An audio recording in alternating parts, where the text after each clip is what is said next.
selamat pagi Nakku. Kita bertemu lagi pada pagi hari ini, hari Selasa, tanggal 19 Mei 2020. Kita lanjut pembelajaran kita yang semalam. Ya, kita lanjut pembelajaran kita yang semalam. Semalam kita sudah, sudah bersihkan. Semalam kita sudah belajar tentang energi dan pemanfaatan lingkungan sumber daya alam di lingkungan sekitar. Semalam Bapak bilang ada dua jenis lingkungan.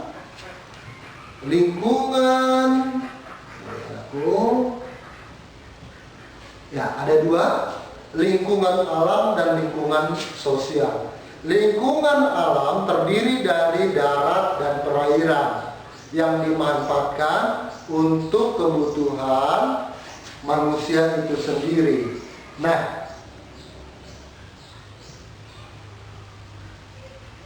sekarang lingkungan sosial. Lingkungan sosial itu adalah salah satunya, atau bisa dibilang tempat kita bersosial, berarti tempat tinggal.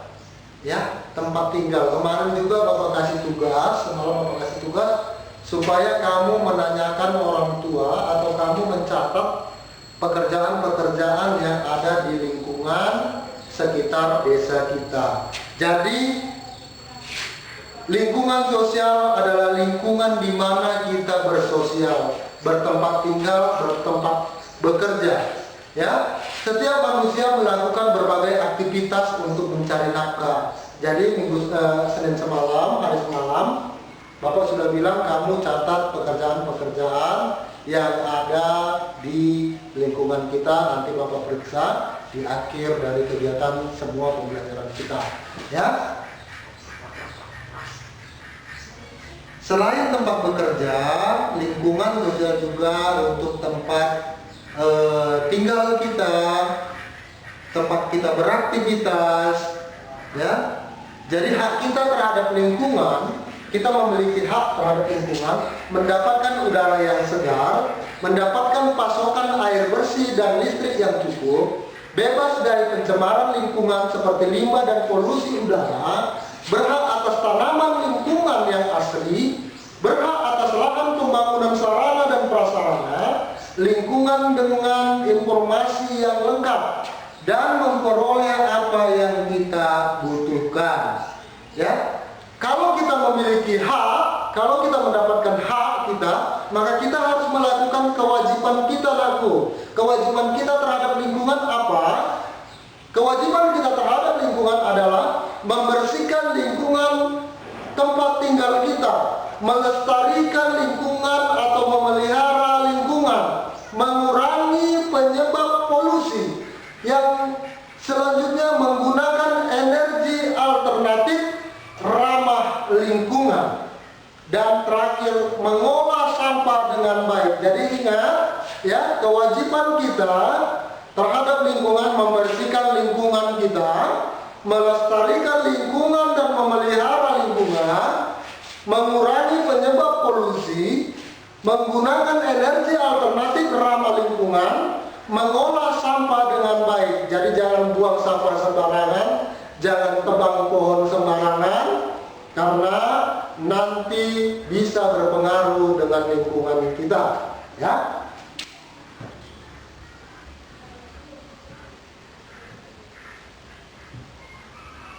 Menjaga dan melestarikan lingkungan merupakan salah satu kewajiban kita bersama.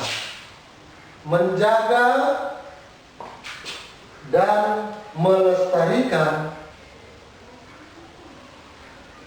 lingkungan. Caranya gimana, Bapak?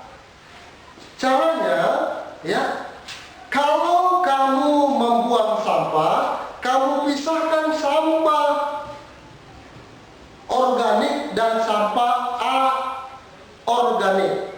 Apa itu sampah organik? Sampah yang bisa diurai, yang bisa dijadikan kompos, ya, yang bisa hancur bersama-sama. Itu sampah organik. Pak, sampah anorganik apa, Pak? plastik, ya, kain, itu tidak bisa diurai oleh bakteri yang ada di tanah, sehingga bertahun-tahun baru dia bisa hancur. Pak, cara mengatasinya gimana? Yang organik kamu timbun di tanah untuk bisa dijadikan pupuk, kompos. Yang aorganik kamu bisa letakkan di tempat sampah supaya nanti diangkut atau dibersihkan atau dibakar oleh petugas-petugas yang berwenang menangani sampah, ya. Itu dia. Jadi ingat, kita harus menjaga dan melestarikan lingkungan. Yang kedua, menjaga di lingkungan kita, sekarang menjaga di daerah kita dan melestarikannya. Caranya gimana, Bapak? Begini, anak-anakku pasti semua pernah yang namanya ke ladang, ya. Kalau kita di ladang, jangan asal tebang pohon-pohon. Kalau kamu menebang pohon, kamu harus menanamnya kembali. Supaya apa? Supaya tidak terjadi banjir dan longsor. Jadi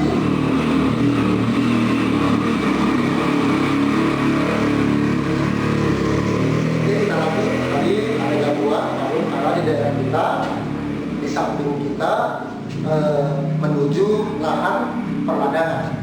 Oke, kita lanjut ya. Jadi selanjutnya, cara melestarikan lingkungan kita yaitu dengan membiarkan pohon-pohon yang tidak harus ditebang di ladang-ladang dan sekitar kita. Ya, supaya apa? Supaya tidak terjadi banjir dan longsor. Kalau di daerah kita semakin tidak ada pohon nanti di atas perbukitan sana, maka sumber mata air kita akan kering. Ingat, kita akan mengalami kekeringan. Jadi kita harus bersatu untuk melestarikan lingkungan sekitar kita. Ya.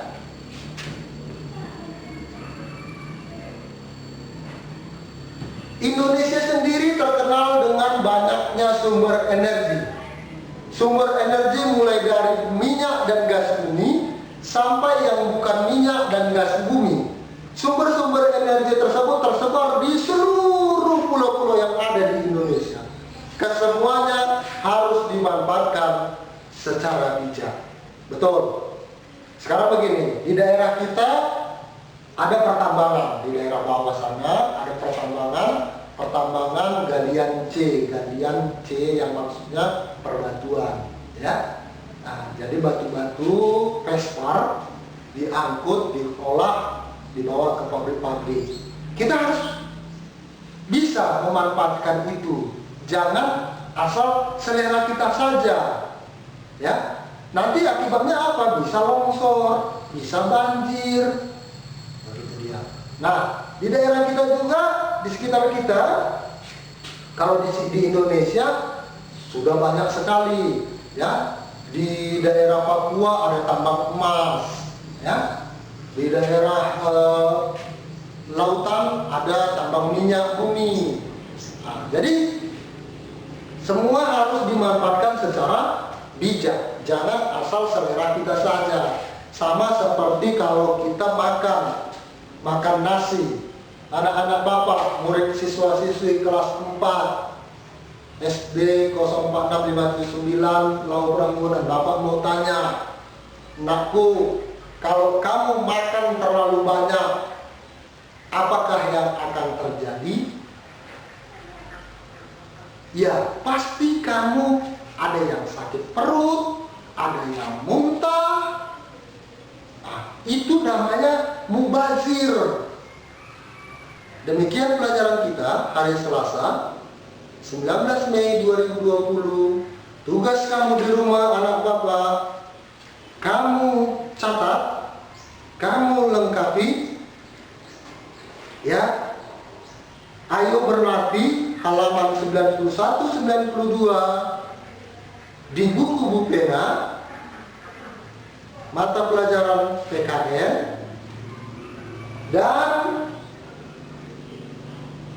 harus membuktikan bahwa kamu bisa menjadi anak sehat walau tetap di rumah, belajar di rumah dengan mandiri.